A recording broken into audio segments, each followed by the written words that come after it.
मछली के पेट से एक बेटी हुई थी, उसकी कथा आपको सुनाते। मछली के पेट से प्रकट हुई थी, इसी कारण उसका नाम पड़ा मच्छंदरी। पहले सोमवार के हो जाए तो समारू और मंगल के हो जाए तो मंगलू। पंडित रखे रहे अपने पंचांग को।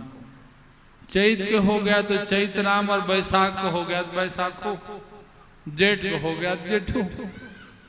और कहाँ पंडित पंचांग मंचांग जरूरत है। और यदि बच्चा नहीं नांद रहा है, होते मर जा रहा है, तो नाम रख दिए घसिया पैकिहा महेतर। और यदि बेटी नहीं नांद रही है तो नाम रख दिए कचरा बदरा घसनी। चमत्कार है। तो जो समाज में नियम रहता है उसका सम्मान किया जाता है। वह काली थी, इसीलिए उसका नाम पड़ गया काली। जैसे आज भी ज्यादा गोरी रहे तो उसको नाम रख देते हैं भूरी बाई, उसी प्रकार से इसका नाम पड़ गया काली। काली थी लेकिन सदा सत्य बोलती थी, इसी कारण इस कन्या का नाम पड़ गया सत्यवती।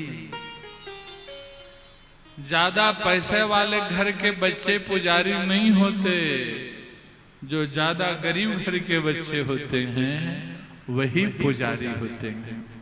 ज्यादा पैसा वाले घर के बच्चे कुछ काम के नहीं होते, जो गरीब घर के बच्चे होते हैं वही कलेक्टर डॉक्टर इंजीनियर बनकर समाज में सेवा देते हैं।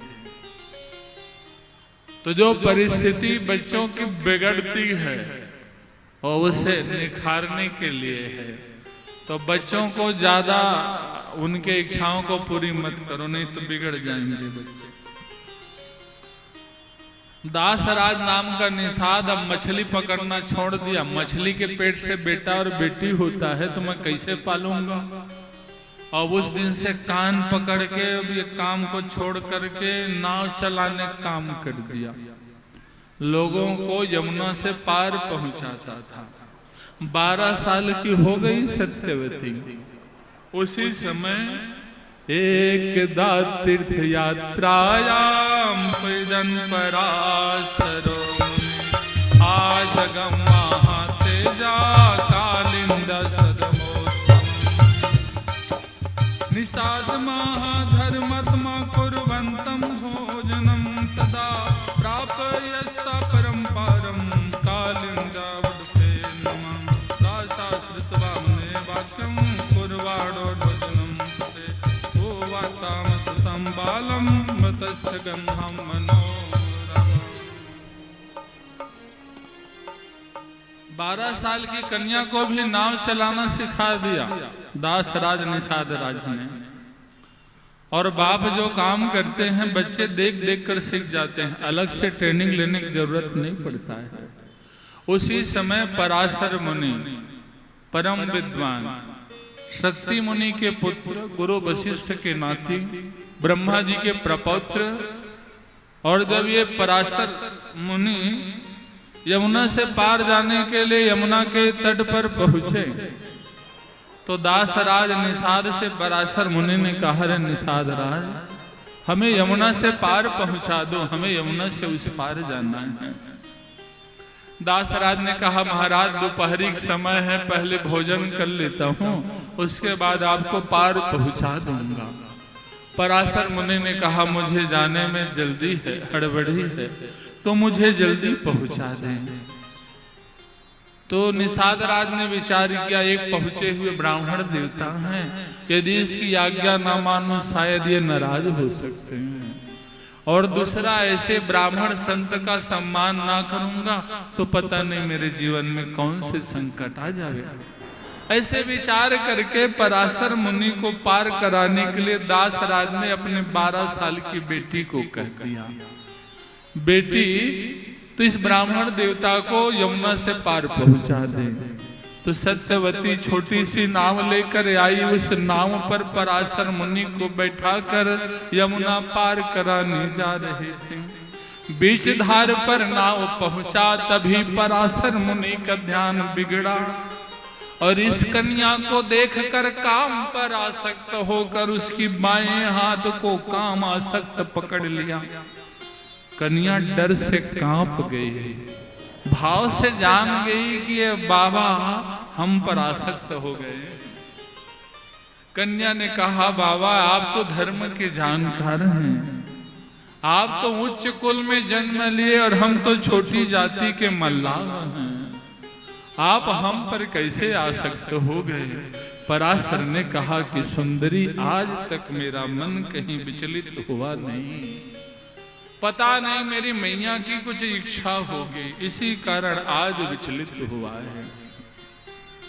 कन्या बोली, महाराज ये काम रात में करते हैं और दूसरे छोर पर मेरे पिताजी देख रहे हैं, इसीलिए आप रात तक इंतजार करें। मेरे शरीर से मछली का गंध निकल रहा है, लोग मुझे मत्स्य गंधा कहते हैं, फिर भी आप मुझसे प्रेम करना चाहते हैं। पराशर मुनि ने तपस्या के बल से शरीर में सेंट छींच दिया, इतना सुगंध निकलता था कि 1 योजन तक जाता था, 16 किलोमीटर बिलासपुर तक पहुंच जाता था, ऐसा सेंट रहा। योजन गंधा इसका नाम पड़ गया। पराशर मुनि ने माया से घना कोहरा प्रकट कर दिया, भरी दोपहरी को अंधियारी रात बना दिया।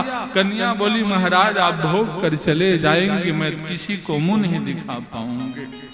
पराशर मुनि ने कहा, देवी तुम्हारा बेटा जन्म लेते ही तपस्या करने को जाएगा, भगवान का अवतार हो जाएगा, इसीलिए तू इस गर्भ को धारण कर ले।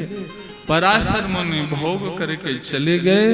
सत्यवती नाव चलाती थी, एक दिन प्रसव पीड़ा हुआ, नाव को बीच में रोक करके दोनों तरफ पानी और बीच में दीप रहा।